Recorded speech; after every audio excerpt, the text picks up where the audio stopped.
chasse versus température. Vous le savez, la femelle, quand il neige, n'est pas très, très forte à accoupler.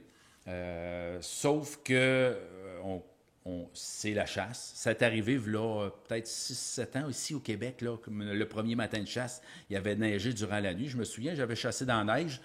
J'ai quand même récolté mon beau gros mâle. Mais effectivement, les femelles, j'ai pas entendu vraiment des femelles en chaleur ce matin-là. Mais les mâles couraient partout pareil et j'ai récolté mon mâle. La pluie, les vents, tout ça. La grosse différence de tout ça, la pluie, ça ne dérange pas. Là. C'est comme à l'orignal. S'il pleut, ça ne dérange rien. Là.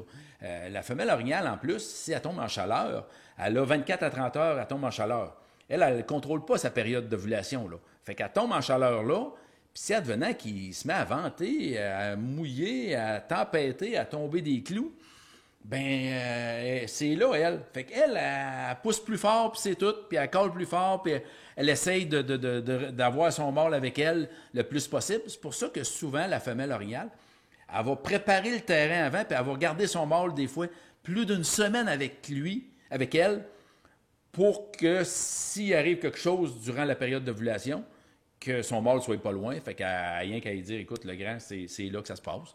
Puis lui, vous le savez, là, il est capable de sentir tout ça. Fait que dindon, c'est un peu le même principe, sauf que le dindon, il faut coller comme à l'orignal, il faut coller plus fort.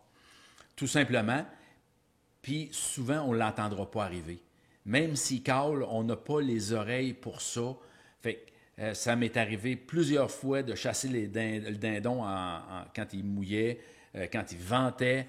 Faut rien que peser plus fort sur la boîte, caler plus fort et être plus vigilant, tout simplement. Pas s'endormir parce que à un moment donné, vous allez vous lever les yeux, le dindon va être là.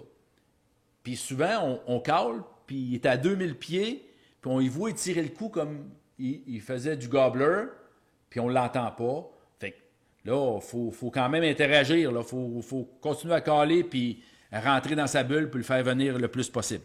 Fait que la température ne change rien à notre chasse. De toute façon, c'est là que c'est bon la chasse, c'est quand on est en forêt.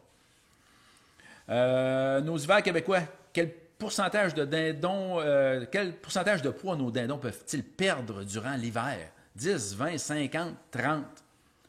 Un orignal, 30 %, ça peut perdre de poids durant l'hiver. Un chevreuil, environ 25 %. Le dindon, 50 %.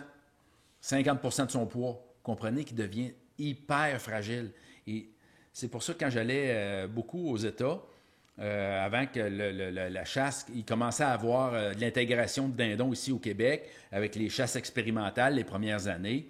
Nos Américains ne croyaient pas ça du tout, que le dindon pourrait survivre ici au Québec, parce qu'ils se disaient il est trop fragile. 3 jours de pluie, les œufs sont morts. Les œufs sont scrap. Là. Quand elle se met à pondre, là, un œuf par jour, si advenant qu'il y a 2 ou 3 jours de pluie, là, parce que là, elle ne les couvre pas, elle fait rien que les pondre, ces œufs-là sont tout morts. 3 jours de pluie, ils sont morts.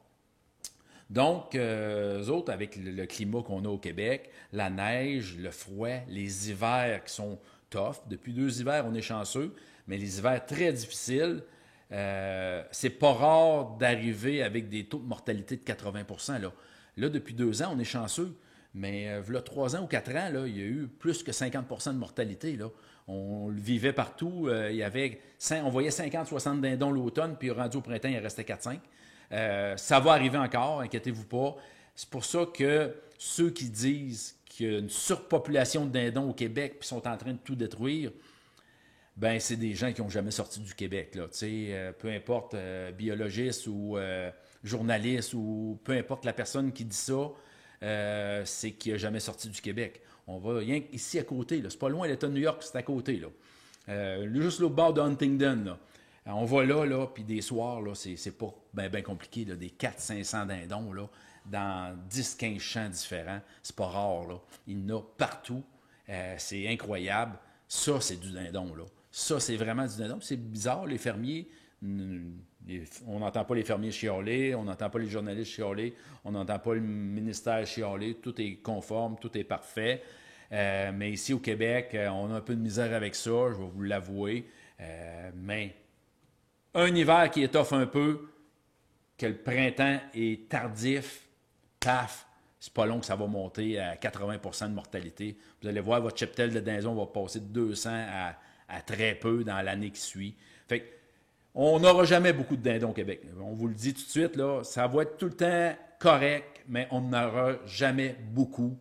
Des belles années, d'autres années qui vont être plus basses. Fait qu'on fait attention à nos dindons.